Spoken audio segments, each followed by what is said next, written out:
The Army is suspending or removing 14 military leaders at Fort Hood in a big shakeup. Hello and good evening. I'm Steve Eager. Hi, everybody. I'm Heather Hayes. The Army Secretary is also promising policy changes following an independent review.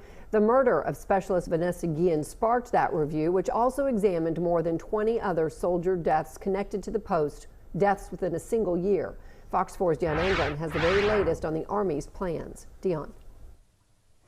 Well, many are calling it a disturbing look inside the Texas Army base. Today, the findings from the 3-month-long examination of the culture and climate inside Fort Hood. Widespread leadership failures and a culture of unaddressed crime, including sexual assault.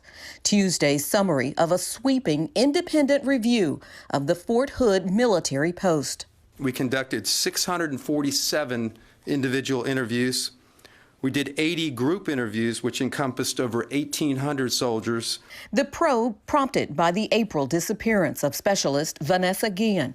Her buried remains found 2 months later along the Leon River.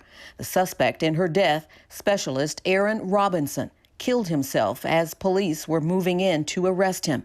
Guillen's family said Robinson sexually harassed her at Fort Hood, but the Army says there is no evidence at this point to support the claim. There was individuals that we asked for them to be removed, and they have been removed. Her family in Houston today, reacting to the Army's 136-page report and disciplinary action, with the Army firing or suspending 14 senior officers and enlisted personnel at the post. We're here today, and Vanessa has made a great impact.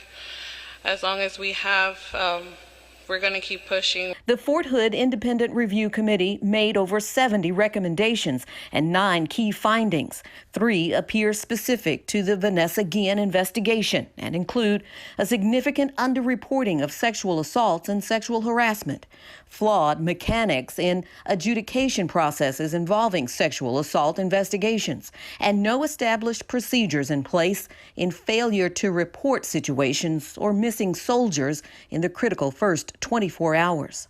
What we found was that there was a fear of retaliation, all forms of retaliation, stigmatism, ostracism, career, derailing a career, assignments, work assignments, and that sort of thing.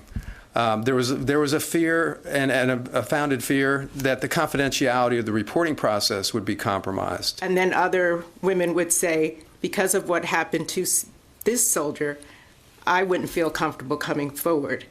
So there was an overall sense that there is that reluctance to report, because who is going to believe us? In addition to the Fort Hood firings, the U.S. Army says it will affect procedural changes across the board based on the report. I do believe that she's proud of what we're doing. Now, also worth noting, during the review, the committee established a hotline in which it collected more than 31,000 responses to a survey regarding sexual assault and harassment under the command at Fort Hood.